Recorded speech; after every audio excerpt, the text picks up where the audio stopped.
Chapter 31. Canned Odin. The winter at Seiryu's lakeside is quite harsh. It's not quite to the degree of Japan's snowy areas, but there's regularly about 5 cms of snow piling up. Any more than this and it's possible the accumulated snow will crush the tents, so it's seldom that more than 1 meter of snow accumulates. I hope. It appears that the monsters on this level hibernate deep underground for the winter, and the commissions for the hunters to subjugate them, or collect materials from them, are rare, so it's standard to just hole up in the community, is what the gatekeeper Karios revealed while eating Odin. It's just, this year there's the reconstruction work, so there's no lack of work to go around the community. The hunters who would normally migrate to other levels when winter comes have stayed here. That's what the young shopkeeper, milk tea in one hand, told me happily. As usual, I'm carried by Rami's to a particular spot during construction work, and in the evening I'm selling goods in front of the Hunter Association. Before the time the food stalls close shop I only put up beverages, and after that I line up food. That's the pattern I use. I understand that the air outside is cold, but I don't have the function to feel temperature, so I don't suffer at all. I'm also fine not adding a function to sense atmospheric temperature. Within the types called the next generation in vending machines, there's also those that measure atmospheric temperature and will suggest products based on that. It's so cold, it's so cold. Soup and stew. There are few people who would come by products out of curiosity in this violently blowing cold wind in the night. From this voice I've become accustomed to and seeing the current situation, there's no doubt that's the gatekeeper, Karios. Goals, what are you gonna get today? Sweet tea. You always get that. You always get the stewed skewers too. So today it's Karios and Goals who are in charge of the gates. Thank you for your hard work in this cold weather. After the two of them bought hot products, they stuck them in their breast pockets and the pockets in their clothes for a while, and as a result of using them in place of hand warmers, they established the heat of the products a little. It's warm and toasty today too. Thanks, Hakan. I give you my thanks. Thank you very much. Knowing that I'm concerned about the temperature regulation, they always do this, so I give them my thanks. Ever since I came to this community, right after Rami's, the people I exchange words with the most are probably these two. In general it's Karios that talks, me and Goals only make responsive interjections. The backs of the two, rounded out with thick coats and collars, stood up, disappeared into the darkness. Looking at them, I wanted to be situated closer to the gate, but I refused to leave Rami's, so I want to be able to see the girls' tents. I pass the night till morning at this fixed spot, and seldom move from it. Every time I see those two off, I see something red enter the corner of my field of vision. Again. It's a single woman wearing a blood-red one-piece dress. So saying, it's not a short-sleeved dress, but a loose-fitting, long-sleeved, long-length dress. I think she's probably wearing thick clothes underneath. Around her neck is wrapped a scarf that's also completely red. Her shoes and gloves too are both the same red tint. But as for that woman's face, I can't say much. With long, black hair that stretches down her back, her bangs reach the tip of her nose. Her mouth, which is the only thing you can see, is also lacquered with bright red rouge. Standing still in the middle of the night with clothes all one red color is an eerie woman. It wouldn't be weird if this was a setting where you would normally let out a scream and run away, but I can't move, and I don't have a function to scream either. And anyway, I've gotten used to it. This woman, she appears quite a lot, especially at night. It's already rare that I get customers at night, but with this outfit, even if I don't want to, I remember her.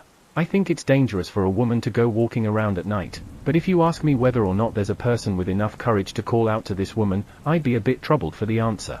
Like always, she buys a can of Odin, and then Sue disappears into the darkness. There's a guy who's been reincarnated as a vending machine here, so it wouldn't be that weird if there were ghosts. However, that woman has substance, so she's definitely living.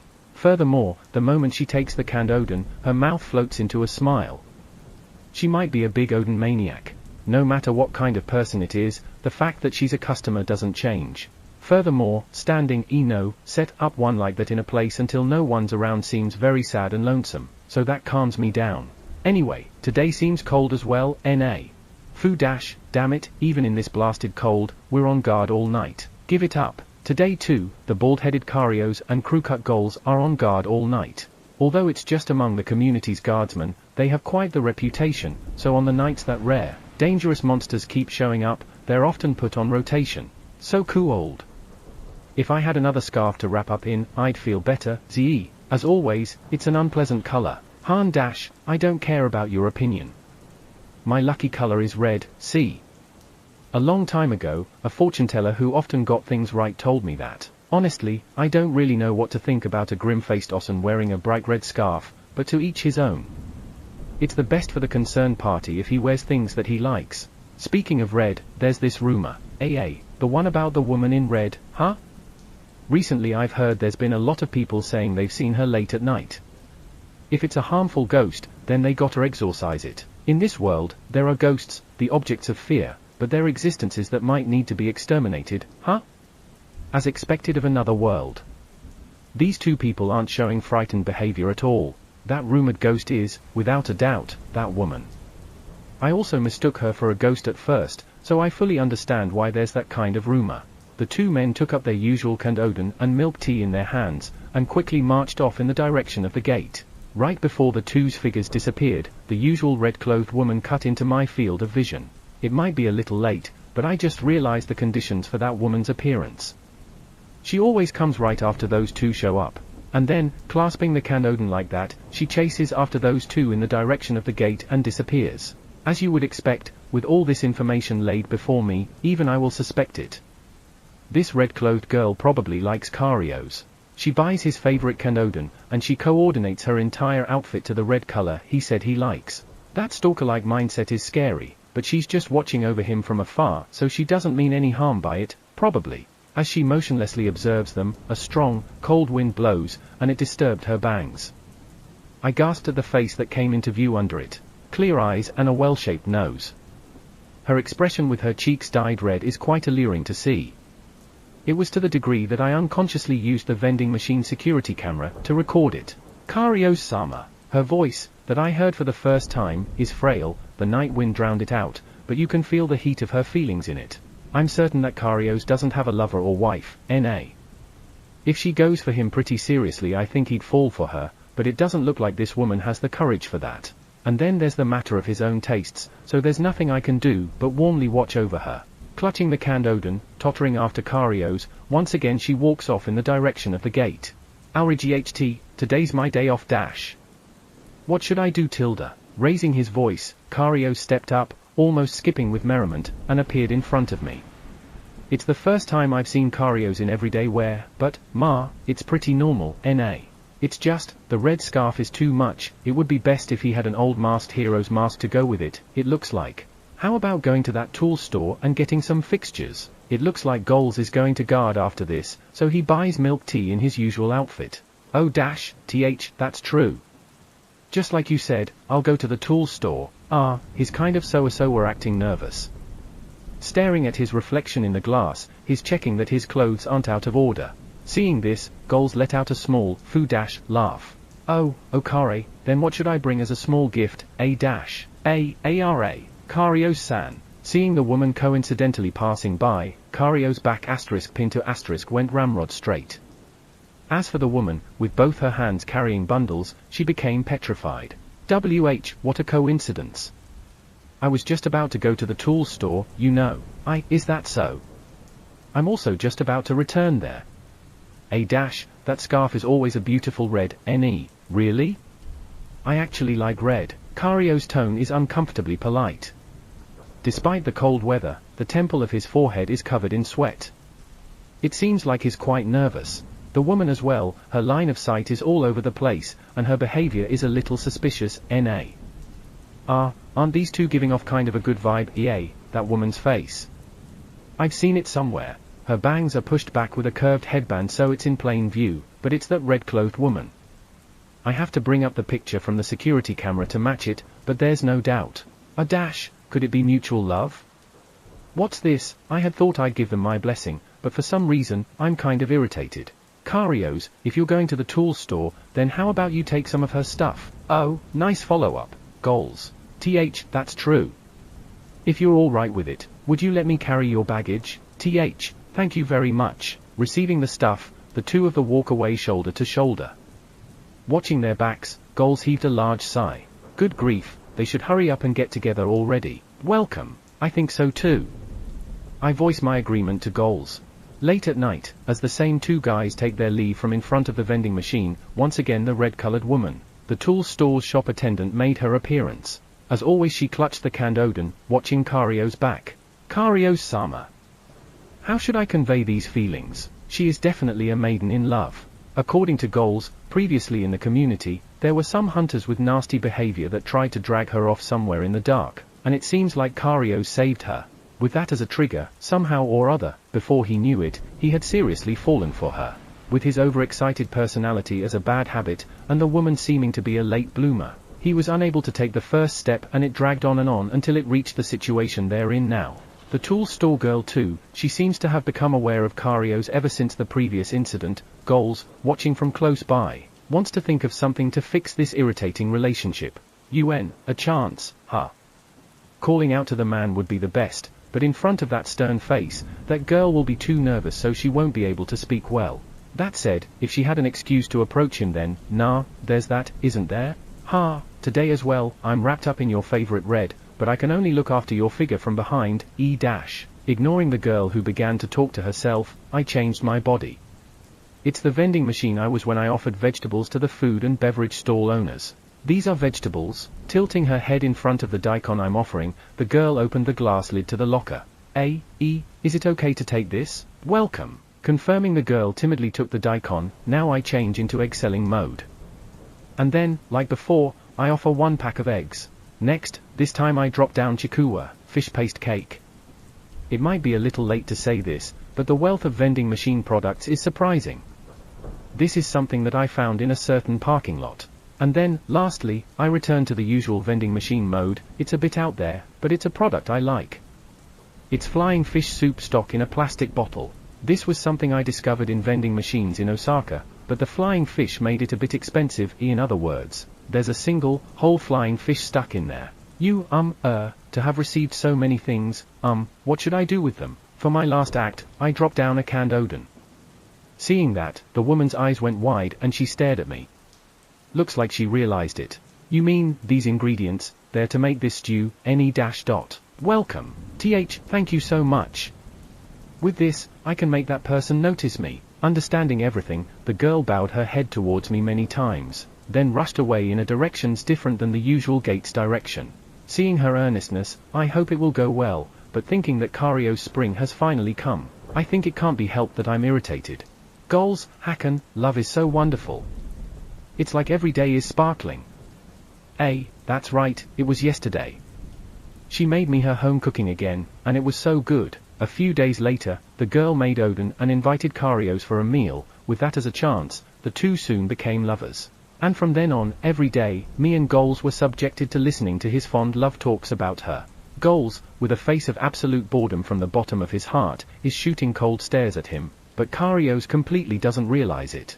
Over and over and over, the fact that he doesn't get tired of talking about her is the only thing I can praise him for. Once it's passed a little bit, it becomes an annoyance. I am beginning to regret mediating their relationship a little. And so that's how it is. It's almost time to change watch guards. Then, I'll buy my usual. It's not as good as her home cooking, but this is delicious in its own right. With a merry tone, like always, Karios bought the canned odon and I dropped it for him. Cool old. What the, Hakan, it's not hot, Zo, care dash. It's chilled odon, eat up. Chapter 32. Spring is coming. Karios-san, your collar is crooked. You, thanks. I think I'm going to be coming home late, so even though it'll be a bit lonely, don't cry, okay? I'll be waiting for you with the stew you like with a lot of eggs in it. Really try not to get hurt. It hurts so bad to leave you behind, that it feels like my body's being torn in two, but this is work. Sorry, yes, I don't want to be apart from you either. But I also don't want to be a hindrance in your work. I'll swallow my tears, they just don't cut it out. Day in and day out, every day this foolish-looking couple mess around in front of the vending machine. Isn't his partner, Goals, putting his hand to his forehead like it hurts? Since the two of them guard the gate often, I bet he has to listen to the meandering love stories. Poor guy. Munama-san, today's beautiful too, isn't it? Recently the sun's rays have gotten warm, it's the perfect weather for a walk, isn't it? Is your shop going to be okay today? And another troublesome group has come. The shopkeeper young man and Munami, who calls herself the inn's poster girl. This group hasn't quite gotten to the dating stage, but since Munami isn't talking to him like she does to guests, More like talking to a friend. Compared to before, they've gotten considerably closer. And, for some reason, the full set starts chatting in front of me. Just when I was thinking that the temperature's been rising so spring's about to come, I've become a gathering place for people with their spring in full bloom. Point 1. It's spring, NE. But it's not like things will settle down with that. Pretty soon it's going to be the season where hunters get lively. That's right, there's the promise Raymai's made to participate in the Fools of Whimsy Brigade's expedition. Hakan, are you in good shape? Oh, you, looking like it's selling well today too. It'd be warm today, so let's go with that cold, bubbly stuff. Well, speak of the devil. Raymais and Hirumi have come. The couples, like always, have disappeared somewhere before I know it. It's fine if they're getting along, but seriously, I wish they'd go somewhere else. I don't have a flesh and blood body, so I have nothing to do with love affairs. It's not like I'm jealous or something. This time, in honor of their relationships, I'll give them a present of hot soda. Hakan, we're leaving tomorrow, so are you going to be okay? Welcome. I've known about it way ahead of time, so I don't really have an excuse to decline. It's not like I'm not worried, but this girl yearns to get stronger. She and I have a one-body one-mind kind of relationship. We can only help each other by compensating for the other's weak points. Well, I said it so nicely, but I'm the one who has the most deficiencies. Since I don't have hands or feet, nay. I'm always being taken care of by her. That's so, it'd be tomorrow, huh? The thing you was talking about, going with the Fools of Whimsy Brigade. Yeah, Hirumi. I think, it's surveying the situation with the Gakujinma, alligator men monsters. Gakujinma. So one branch of the Seiryu Lake level's big three, huh? As Hirumi said, the monsters that inhabit this level are largely split into 3 groups. The frogmen are the Kairujinma. The one who attacked the community, the Jayasuma. And the ones who walk on 2 legs, not the lizard kin, but the alligator men, Gakujinma. Well, it's basically a frog, snake, and alligator level. When the frogs and snake came out, once I found out about the 3 types I thought that the other type would be a slug, but it was an alligator. Although now that I think about it, a slug would be kind of weird in the wetlands. Kairujinma and Jayasuma were defeated, so we're investigating whether the Gyakujinma will increase too much. Subjugating them is secondary, the main thing is figuring out how much of a threat they are. 2 of the 3 major threats took a lot of damage, so now we're investigating the alligators area to see if they've increased too much, and if they have, then we'll make plans to subjugate them. The level has an ecosystem, and if it's recklessly destroyed then some sort of phenomenon occurring is expected. It seems like the big disaster 3 years ago was also the result of the monster's power balance being destroyed. Well yeah, if we don't look into it now, it'll get nasty, NA. Mr. Kairujinma's came out, and that biggest Jayasuma even showed up is what they said. There could be something fishy going on this level. Raymais, if it gets seriously bad, you gotta pull out. Okay. If it gets too dangerous, I'll run away with Hakan. RI_GHT, welcome. In order to be able to put up barrier at any time, I have to remember to be vigilant at all times while on the expedition. If I was normal, there would be all sorts of preparations I'd have to make, but I don't really have to do anything in particular. I guess just taking a look at new products and trying to see if they'd fit the situation is about all I have to do. I need to sell ingredients in bulk to the food stalls. And then, I'll sell a lot of beverages cheap at Munami's temporary eatery. I'm going to be gone from the community for a while, so I need to make it so the regular customers can replenish themselves. Since it's widely known throughout the community that I'll be leaving with the Fools of Whimsy Brigade for a while, customers kept coming late into the night, and quite a few of them were stocking up. The next morning, Raymais and Hirumi are taking their breakfast next to me. Raymais is participating in the expedition, so I understand why she's got leather armor and boots on, but other than that she only has a small bag swinging and that's it. As well as a wooden rack with straps to carry me. For food there's me, so there's no problem, and for light, I light up, so that's also fine. When sleeping, I can put my heating function to work, so whether it needs to be hot or cold, I can preserve a comfortable temperature.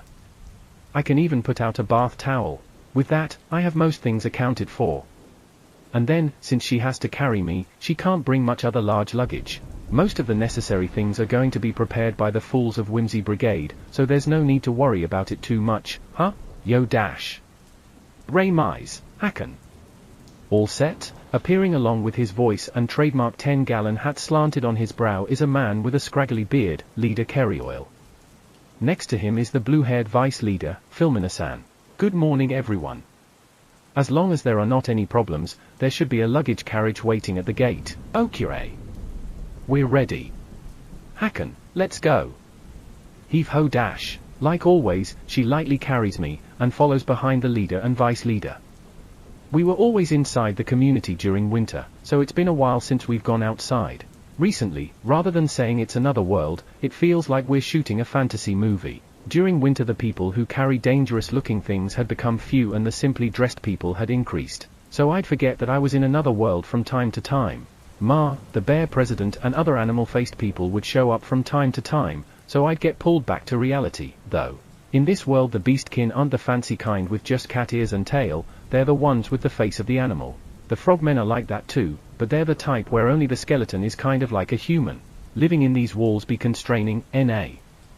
If YA don't take a breath outside, you'll go crazy. Welcome, I replied, but I only just now realized that Hirumi was lined up walking next to us. So she's seeing us off. That over there's the luggage cart the Whimsy Brigade is using. In the direction Hirumi stabbed her finger is a huge luggage cart pulled by a Unisusu. It's pulled up a bit in front of the gate, and next to it are Carios and Goals, as well as the brigade member hunters, idly chatting. Oh dash, Raymais, Hakan. So you've been added to come. Hang on. Let me stockpile a few more, I'm going to buy some too. Since I won't see you for a while, I recommend buying and stocking up now. Since they're buying in bulk, I tampered with the winning chance of the lottery slots, for Goals. Recently the Ryuju appeals have been annoying, but it's not like I'm favoring him. Leader-san brought you guys, any Raymai-san, Hakan-san, good to have you Oh you, we welcome you two fine people, one person and one box.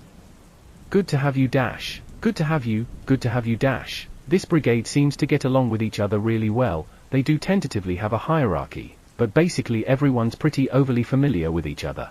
All the members of the Fools of Whimsy Brigade are the leader, vice leader, and all the hunter-like girl who was there when we were subjugating the frogmen. As well as two young men, twins who get along well. Aurigi let's go. Hurry up and get ready. Urging the twins who were relaxing within the canopied luggage area, leader Kerryoil kicked at the wheel. The twins switched to the driver's seat, and the leader and vice leader boarded the luggage area. Raymais and Hakan climb in as well. No. I'll run there like this. That way I'll get some training. And I think if I put Hakan on, the Unisusu will have a hard time. Ma, I'm about the weight of several adults, N.A. Once everyone gets on, it might be a big burden. Then I'll get on instead. So saying, the Hirumi who should have only been here to see us off hopped on. Wait, Hirumi's coming too, Aosusu. If it's monster ecology examination, it'd be better to have someone with lots of knowledge, right? I properly took the commission from the bear president. So you didn't say anything just to surprise us, huh? Come to think of it, she wasn't exactly acting like she was all that worried. Their name is, well, that, but the Fools of Whimsy Brigade is definitely good at what they do, enough to be used as an escort, so I guess even the combat-less Hirumi will be fine. But I don't really know much about this world where monsters exist. When the monsters get near you'll raise a defense, but if you go by the standard, removing Raymais, typically you'd hide in the luggage area. Adventuring, huh? I've been reincarnated as a vending machine in another world, and should only live out the rest of my life just selling items. But to think that I can go exploring a labyrinth like this. Life of a vending machines that is something you can't predict. Point 2. While being shaken on Raymai's back, as she runs at the same speed as the luggage cart, I'm deeply moved as I watch the community receding into the distance. Chapter 33. Companion for the Journey. I'm staring at the sky over the meadow with clouds floating over it here and there, but I'm being transported by a girl. If you think about it too deeply, you'll lose. About 3 hours have passed since we departed early in the morning, so for the moment we are taking a short break. The large Unisusu still seems to have more than enough strength, and Raymais, who ran alongside it, also doesn't show any weariness in her actions. It's not the first time I've thought it, but what an outrageous physical ability this girl has. So it's kind of like why even take a break, but it seems to be a toilet break. The proportion of ladies in this lineup is significant, so the places you can do your business and the timing are problems. It's not like they can just stand off on the side and do their little business like guys can. Although it's not an issue in a game, it's an issue in real life, huh? Come to think of it, there's that for this kind of situation, NA. Looking down the functions column, I select that, and by consuming points I acquire it. And then, I immediately changed to use it.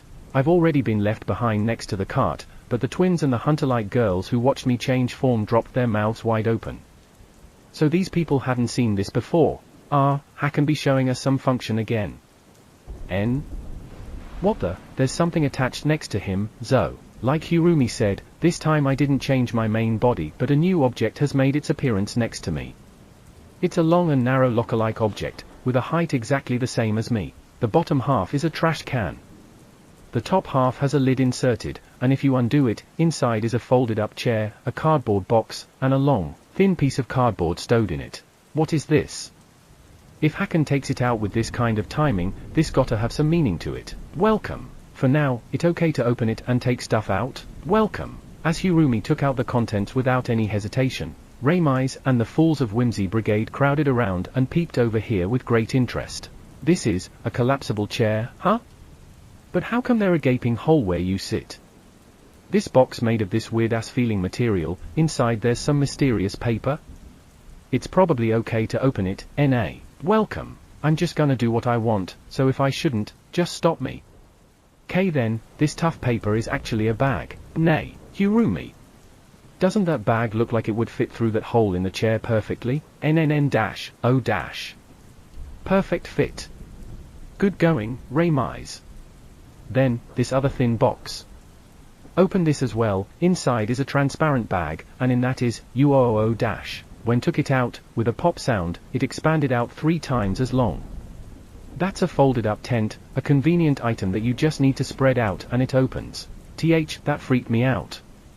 It just took on a preset shape, if I just touch it a bit, it'll go back to its former shape. It might be similar to a magic tool. Like her curiosity overtook her fright, she was bent over, somehow spreading out the little tent. It's some sort of tent that one person can set up by himself. Put the chair with the hole in it and the bag inside. Oi, don't tell me, this a toilet. As Hirumi shouted, the color of the women's eyes changed. That's right, this is an emergency service installed next to the vending machine, a simple emergency toilet. With the great repeated disasters in the current years, toilets have become a serious issue. For that, the vending machine manufacturers installed a service box with a simple toilet inside. They're still few in number, but I sincerely wanted to support these prepared manufacturers, so when I find one I'll always buy something. When you close the panel of the little tent, there'll be no chance of people seeing you neither. And after you use the bag, you can close it up and the smell will be contained too. Are you serious? The vice leader Filmina-san raised a rare yell and approached Hirumi, who was still explaining. Why, yeah. I'm probably not mistaken. Inside the bag there's stuff in the bottom that gives off a scent, and it seems to be something to combat the smell of piss. Nah, Hakan, welcome. There you go, that's what it is. The women whose eyes changed color swarmed the simple toilet in a me-first fashion. First, Hirumi tested it out to see how it worked, and when she emerged with a satisfied face, the women all lined up to use it. Hakan. This is seriously wicked awesome. This be something that hunters would pull out gold coins for, you know? It looks like the women's toilet situation was even more serious than I thought. Since this is an emergency service, it doesn't take money. Afterwards, the hunters who used the toilet bought beverages from me in gratitude, so it's fine. What do you think? Because I solicited Hakan, you can use such a convenient toilet. It's fine to praise your great leader more. Hakan's the amazing one, it has nothing to do with leader. Filmina-san cut him off coldly over her shoulder. The back of leader, as he walked away, looked a little forlorn. After the great success of the simple toilet, they took the bag and buried it in a hole.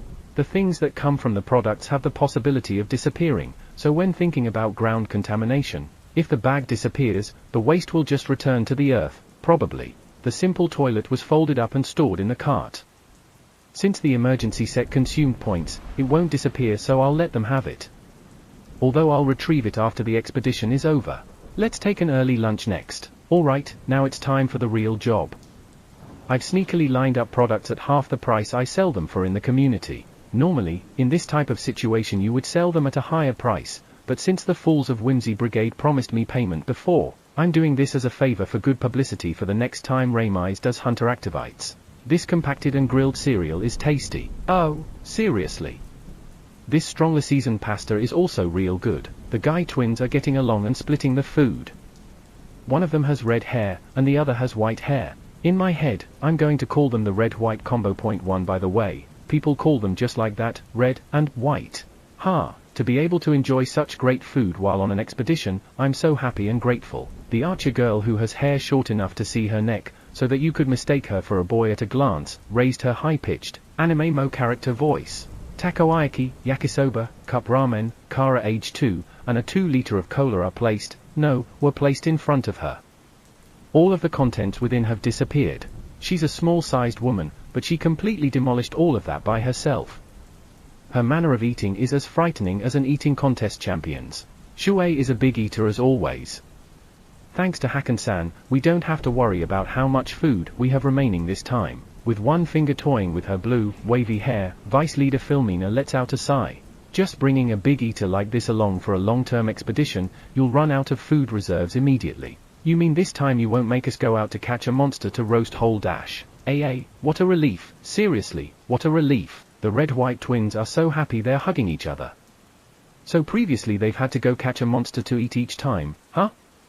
Snake seems like it could be tasty, but I wonder how frog people would be. Come to think of it, the first time I met Raimise, it seems she had been catching frog people to eat. So the inhabitants of this other world pretty much don't have any aversion to eating monsters. Normally, when out of civilization, hunter cooking is pretty much just canned goods with salt and herbs, so I can understand the emotional delight from having vending machine food. With the simple toilet, temporarily accompanying a hunter team and doing business seems like I can rake in quite some profits. And since she's here as help to carry the vending machine the possibilities of Raimise getting hurt decreases. But, if you're thinking about safety, it would be best to attach ourselves to a prominent brigade like this Fools of Whimsy brigade. But, UN. I can debate about it in my head all I want, but the decision lies with Raimise. I don't even have one piece of advice, but through this time's expedition, I'll examine this brigade. I've made this decision and hidden it inside myself, but right now, there's nothing in particular about them. After the break, we resume our pace. The occasional frog person and small, though adult-sized, twin-headed snake are so far away that they just shoot arrows or water magic at them. Aside from that, once in a while the leader lying on top of the canopy will throw a knife, and a monster will sprout a knife in its head before falling over. They're definitely in a different class. I understand the young hunter's admiration. I was there while they fought the king frogman, and in the situations where I had time to observe them, I unconsciously let out a sigh of admiration. Here where the opponents don't even get close, the close combat twins and Raimise don't get a chance to show off. Hakan. I wonder if it's okay for me not to do anything. Do you think it'd be okay to throw rocks? Throwing rocks, huh? Fundamentally it's clumsy, but it makes proper use that superhuman strength, NA. I wonder if I have any good that's suitable for throwing. If you wrap a chain around me and spin me around, it would deal quite the heavy damage, but Raimise definitely won't go for it. UN, throwing weapons, huh? How about an old, nostalgic, glass-bottled juice? If it's that, then it has the right weight and hardness, and I can have some hopes to its might. Its size is also hand, so it should make throwing easy. In order to try it out, I stock the glass-bottled juice and then try dropping one. Right now I'm being carried on her back while she's facing forward, so with an impossible posture that looks like her arms stretched out to grab it, Raimise somehow managed to extract it while walking. This is that fizzy poppy juice, NE. It's in something different, it's harder. It's so you can throw it, ain't it? Popping her face out of the cart, Hirumi made that suggestion. Reaching an understanding, Raimise Pon clapped her hands and gave a great nod. With perfect timing, a frogman appeared up ahead, and with the glass bottle juice in hand, she wielded it and threw it. It went flying off in the wrong direction, and the glass bottle juice disappeared into the brush. The frogman gave an amazed look and ducked. Ugh, how frustrating. She really does have way more strength than she knows what to do with it. So she does have the possibility of throwing, but her precision leaves something to be desired, is what it boils down to. It's almost like it would be more likely to hit if I threw it. Right after, the frogman was easily shot through the crown of his head and defeated. It looks like Raimise won't get to show off for a while. Chapter 34, Dealing with Alligators. The ball cargo cart came to a stop due to a cave-in in the Rocky Mountains. Lying down on top of the cart's canopy, lying fully stretched out, is a man. FUAAAA. We're about to enter those guys' habitat, so you guys, look sharp, yo dash. Then, I think leader should come down from the top of the canopy. Maybe I should stab him with my spear from underneath. I think it's a good idea. Nice suggestion, red-white twins. 2 days have passed since we left the community, and we're now facing the 3rd day. It's now a time when the star that I believe to be like the sun has reached its zenith overhead, and it seems we are now about to enter the Gakujinma's, alligator men, territory. Leader, enough already, I want you to come down at once. We need to scout and investigate, right? Kay. For crying out loud, what a short-tempered vice leader. Holding down his hat with his right hand so it doesn't go flying, Leader Kerryoil jumped down. It's frustrating, but with that movement, I thought he looked cool for a second. Then, red and white. We're counting on you to scout ahead. Understood dash. Aye sir dash. So these two are in charge of scouting, huh? Just by looks, I thought they'd be the kind of characters who would be in charge of raising the spirits of the rear guards, though. Hooray, hooray, the types that would be the ones to say that type of thing. Even though their faces aren't bad, because of their frivolous tone and way too laid-back dispositions, it seems like Reimais and Hirumi won't fall for them even by mistake. As for weapons, red has a somewhat short spear.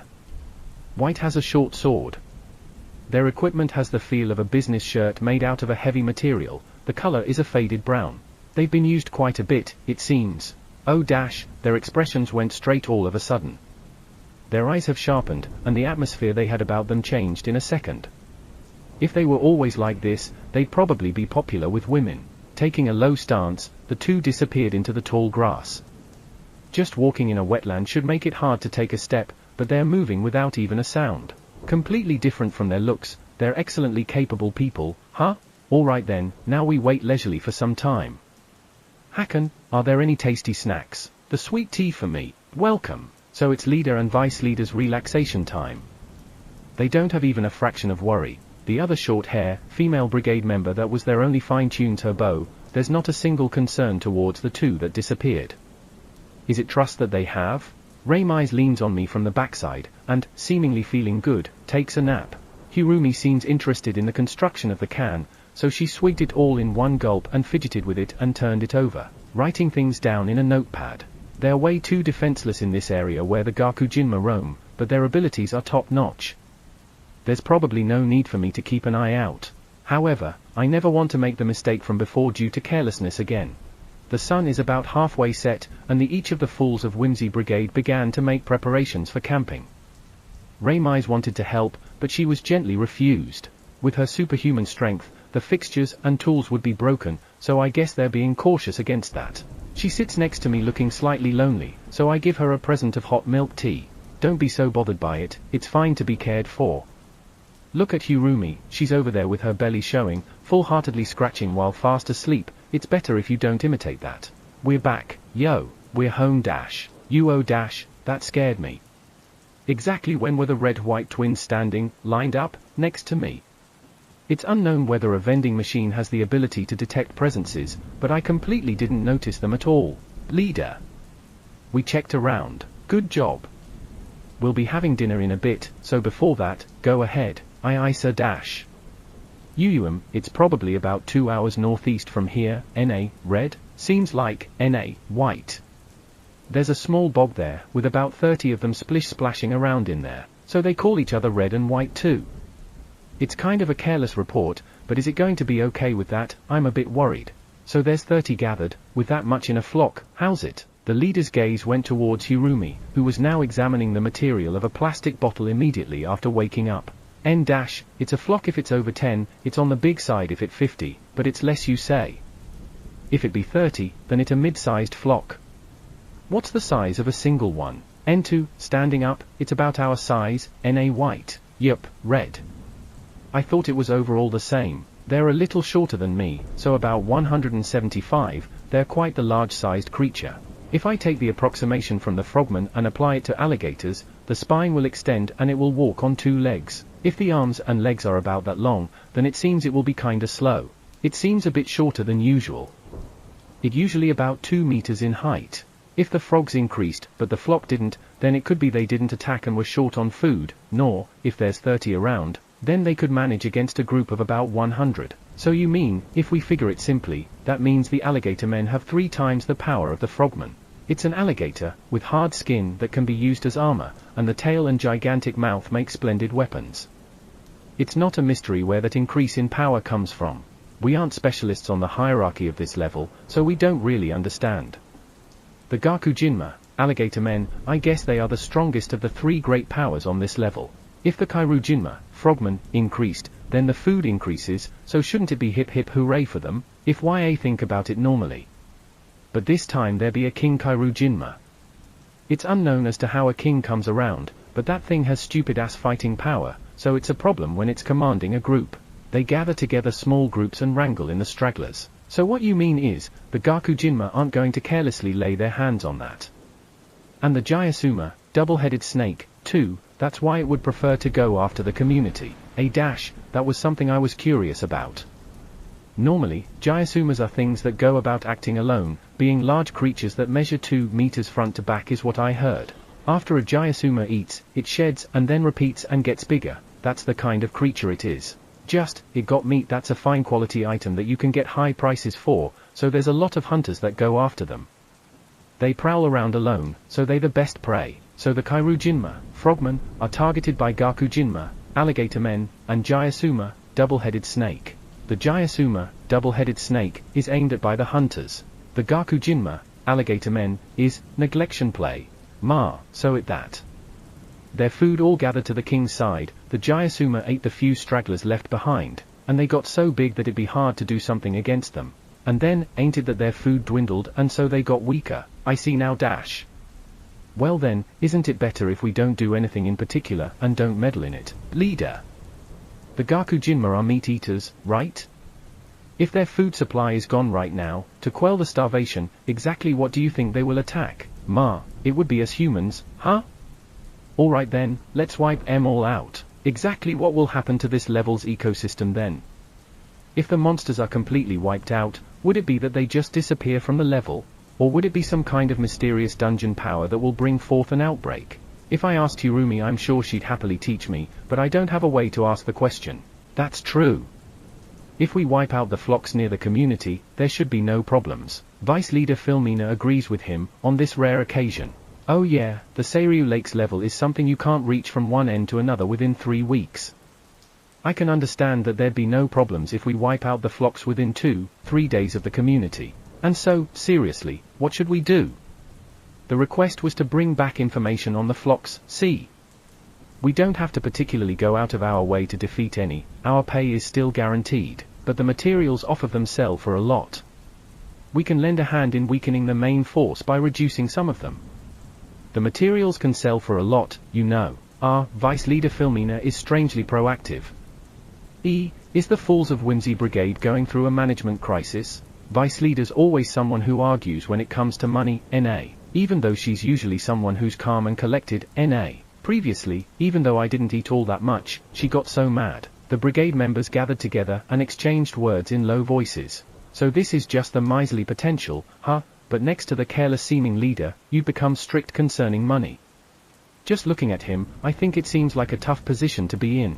Deciding to subjugate them aside, how to do it? Do the stereotypical night assault? I think YA should avoid that. Gakujinma be nocturnal creatures. They get more ferocious at night. Is that so? So it's like that. Reimai said that. Seriously, Hirumi's a walking encyclopedia. The ecology of alligators.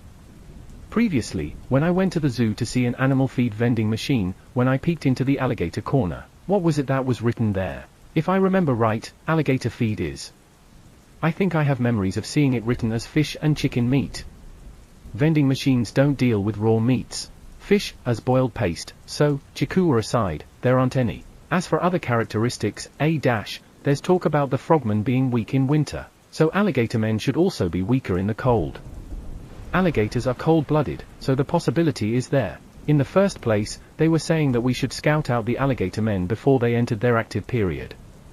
Right now we're just about to enter spring and the temperature has risen. Cold weather, huh? I can do that, can't I? So then, tonight we'll fully rest our bodies and tomorrow morning we'll make our move. We'll crush every single one that moves away from the flock and make it flashy zo dash. That's right. Then, since we're going in tomorrow, let's make dinner. Red and white, please be the lookouts. Even though we just got back from all that scouting just now. Oppression. Leader, requesting better working conditions. Yeah, I'll help out too, so let's go. Going between the twins who are expressing their dissatisfaction and winding her arms through theirs, the archer woman drags them off. After finishing off the meal made by the ingredients I offered, Reimais and Hirumi came forward with a request about keeping watch, and I went along with their request. I tentatively switched the vending machine's light off, so the fight's tomorrow. That being the case, I ain't gonna be any help. Reimais and Hakan too, don't overdo it. It be possible that your opponent will be more vicious, cause of starvation. If it gets wicked bad, Hakan, protect with barrier. Welcome. I'll be relying on you, Hakan. You got it. Protection-related business is my business. I have more than enough points by quite a bit, so when the time comes, I'll sink them all into defense. If I can do anything, tar help, that would be good, N.A. Hirumi. That's right, the method I just thought of. If it's Hirumi, I bet she could guess it. Anyway, let's try it out and see. If we're talking about the Gakujinma's weaknesses. Oh dash, what's up, Hakan? You be another weird-ass shape. I've become a slimmer shape than usual, my body is mostly white, and on top of that, the letters ICE have floated to the surface. My retrieval opening is much bigger, enough space for a small bucket to easily enter. I wonder what this sells. Hakan never transforms without a reason, N.E. You understand me, N.E. Reimais. As for what I'm selling, as soon as you see the goods you'll understand. I operate the vending machine, and down dropped ice cubes into the opening. This is, usually placed in supermarkets and fish markets, an ice vending machine. Oh dash, this is ice, huh? If it was summer, this would make a killin', I bet. Fewer, it's so cold. But, putting ice out like this, I wonder what we should do with it. If we follow the flow of the conversation just now, this ice is to help defeat the Gakujinma. It must be to throw it dash. It's a very Reimais idea, but that one's too bad. Ice, the Gakujinma, and their ecology. If it's like this, there be only one answer.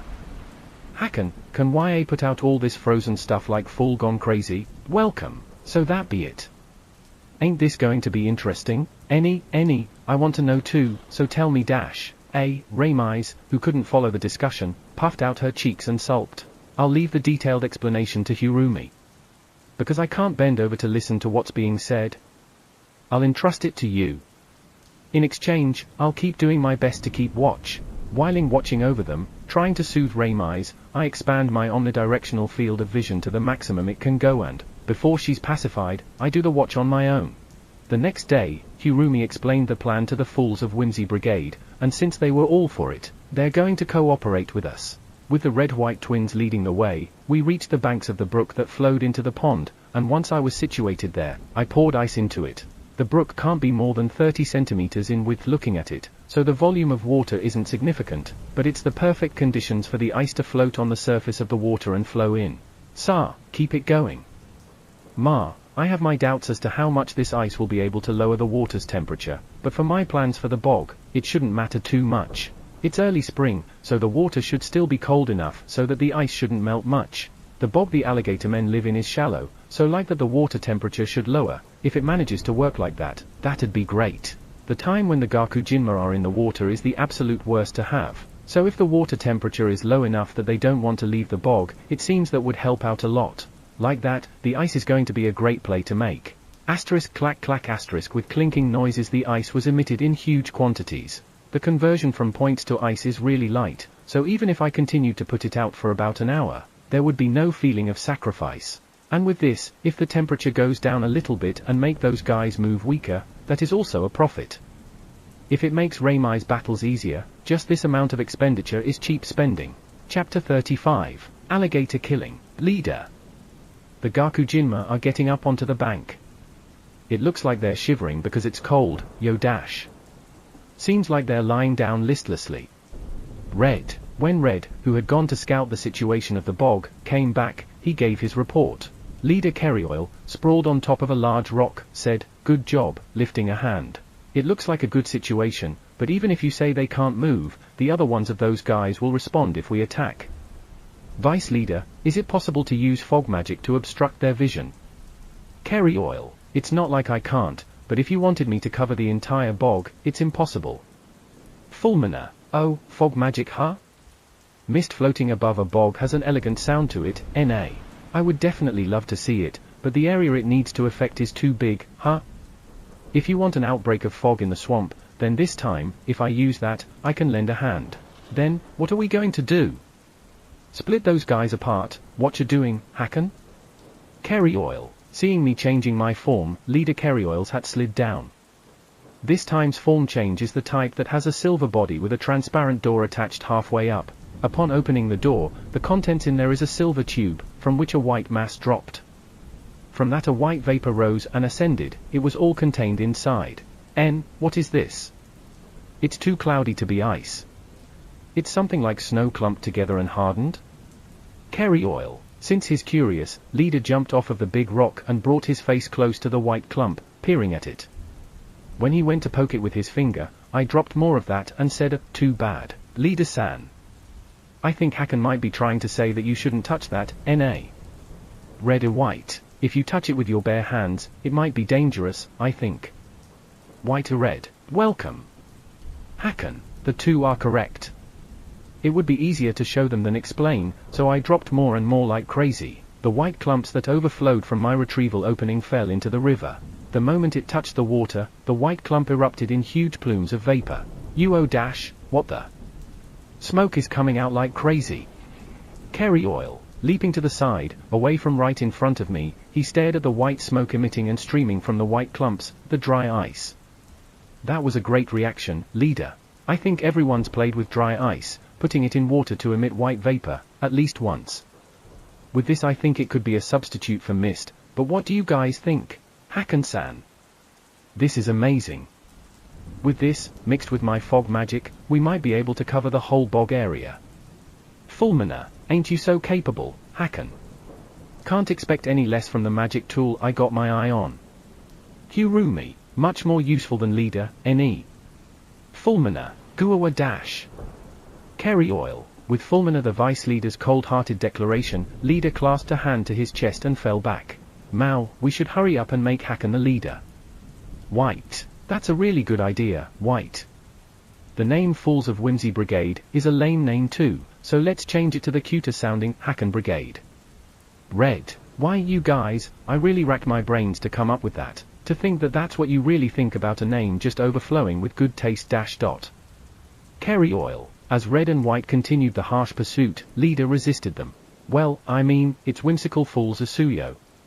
Since that Hacken Brigade sounds cute, it seems like it would be popular with girls.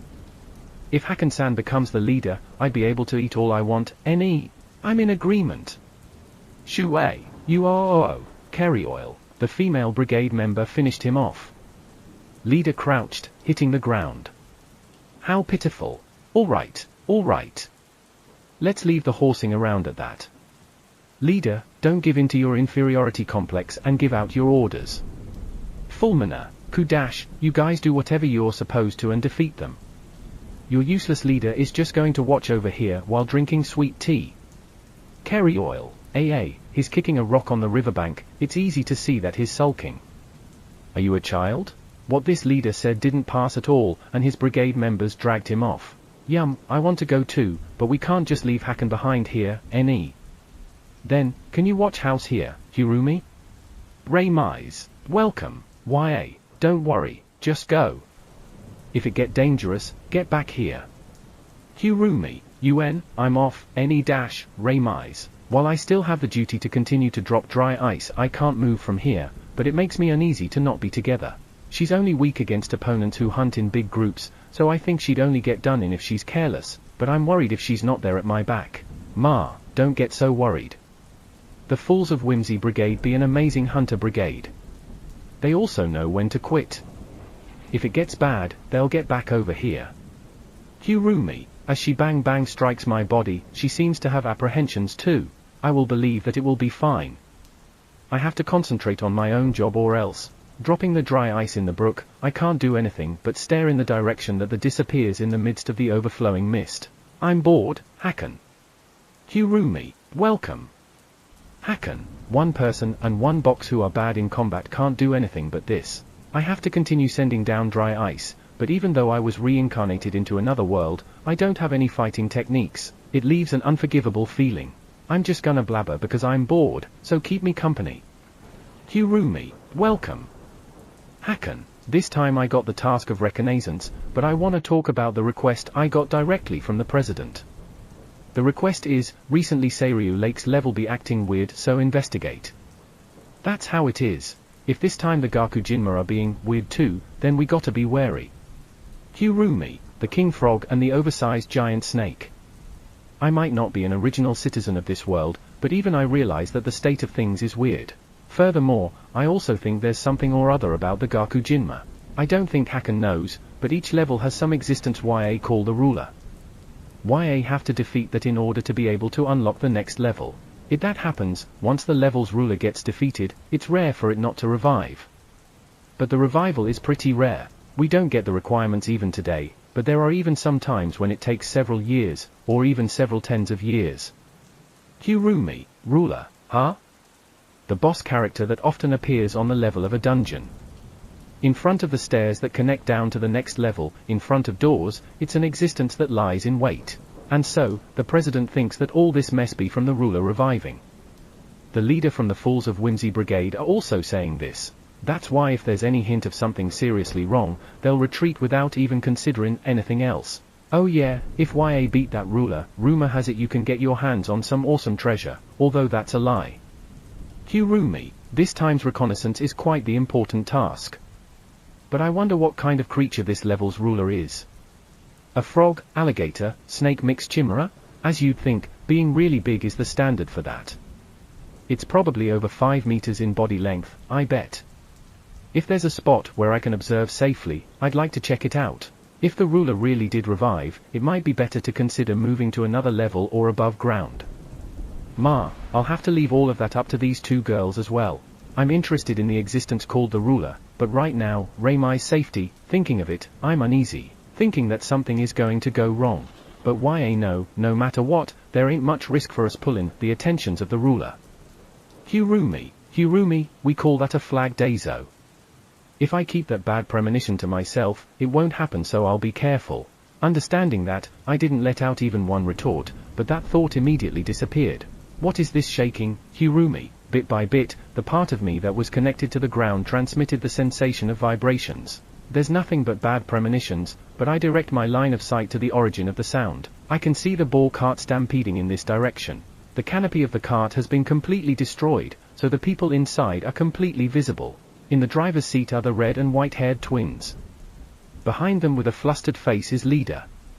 And then, facing behind them is the archer Shuei and vice leader Fulmina firing arrows and magic. Where is Reimai's? Right now, in the range of view I have, Reimai's figure is, there dash. She's deposited in the back of the cart, and her eyes are closed and she's not moving. Is she okay? Oi, you've got to be kidding me. Shit, we were right on the money. The ruler's come out dash. Kerry oil, ruler. If I could say what I wanted, I'd yell that out right back at him. The thing that Hirumi's been staring dumbly at since a while ago is, chasing after the ball cart, a small mountain. I'm not trying to be funny. There is something that I can't think of as anything else, but a small mountain that's chasing after those guys from behind. You wouldn't be able to see the ball cart's figure, if you pulled back and looked at it from far away to see the whole thing. That's how absurdly big this thing is. The full form is a giant alligator. It's just, you have to ignore that it has 8 legs and 4 eyes. The bottoms of those feet alone are enough to completely hide the ball cart, that's how enormous they are. I expected it to be big, but this way exceeds the norm. People are supposed to be able to beat this thing. With the 8 legs, rather than lessening the vibrations, it's like it's to the extent that my vending machine body is floating. Shit. It awakened to the point of breaking the level dash. Hirumi spat that out with great annoyance. Her gaze is on the crack running through the ground in front of the chaser. I can see light spilling out from it. So that's the breaking the level she's talking about, huh? I don't really get it, but at the very least, I understand that it's nothing good. What should we do? The ball cart is running full out in this direction. They might be able to recover Hirumi, but the time they have to pick me up is none. Then, it's decided that I'm going to do what I can to send her off dash. Reimai's is just unconscious, she's okay. Hirumi, reach over. Grab my hand dash. Kerry oil, and what we gonna do about Hakan? YA saying we should leave him dash. Hirumi, welcome. Hakan, I answer the question that was directed at leader. Hirumi stared dumbly at me. I activate barrier, and because Hirumi was close to me, she was pushed away. Hakan, what's the meaning of this dash? Hirumi, sorry about this, Hakan. After this, we will definitely come back to pick you up. Kerry Oil. Running past me, leader Kerry Oil stretched his upper body out over the cart and grabbed hold of Hirumi, and bowing his head, he apologized. God fucking damn it, let go of me. Hakan, Hakoen. Hirumi, come back again. Hakan. Towards their receding backs, I let loose words of parting, putting on a front. For Raimais to have only lost consciousness in this misfortune, I think we were probably lucky. If it was her, she would probably have jumped from the cart and remained behind with me. With this, everything was decided. I can't fight as a vending machine, but I should be able to act as a decoy at least. Form change. My body stretched out straight forward, reaching 3 meters. I changed my body to a color that really stands out, and lined up cola as my only product. This vending machine was a big vending machine installed at a certain theme park, a thing where if you don't come with 2 people, with one of them acting as a step stool, you wouldn't be able to reach to purchase anything. The giant, 8-legged alligator drawing closer had its eyes on the ball cart, but when all of a sudden an eye-catching, large thing appeared, its interest was stolen away. All 4 of its eyes are resting on me. In order to further attract its attention over here, I set my recording sound to the maximum volume. Welcome. Welcome. Welcome.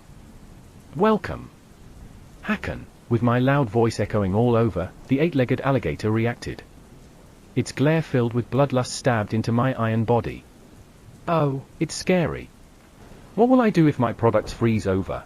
As it closed in, my field of vision was dyed in the color of the 8-legged alligator's skin. It's a black lightly flecked with green, a speckled light color that buried my field of vision. This wetland specialist blows through the mud, it will probably reach me in a few tens of seconds. I can wager on the barrier that withstood the cave-in of debris, but if it pierces through the barrier, it will be over in an instant. To add to that, I raised endurance from 100 to 200, and defense from 30 to 50. 10,000 and 9,000 points were spent, but it might be a pointless struggle. NA1. I stare at the way too big leg that is approaching right before my eyes. The me who has given up on close observations was, ignoring gravity, blown backwards. Points have been decreased by 1000. UOOO- that sensation like being pulled over to the back, that was this guy sending me flying with a kick, huh? I'm a vending machine, but I flew through the sky. Wait, this ain't the time to be thinking that. I was blown through the sky several tens of meters, and crashing into a large rock stopped my movement. Thanks to barrier there's no damage, but what's with the 1000 point reduction? Wasn't barrier 1 point consumption for every second? Even that time when it blocked out all the rubble it didn't show this kind of thing. So when barrier takes a stupidly strong attack that surpasses its strength, by consuming a large amount of points, barrier can preserve itself one way or another. The rock has a barrier-shaped dent. If I took that attack as something with flesh and blood, I'd vanish without a scrap of evidence remaining. More and more, it's losing interest in chasing after Raimais and the others.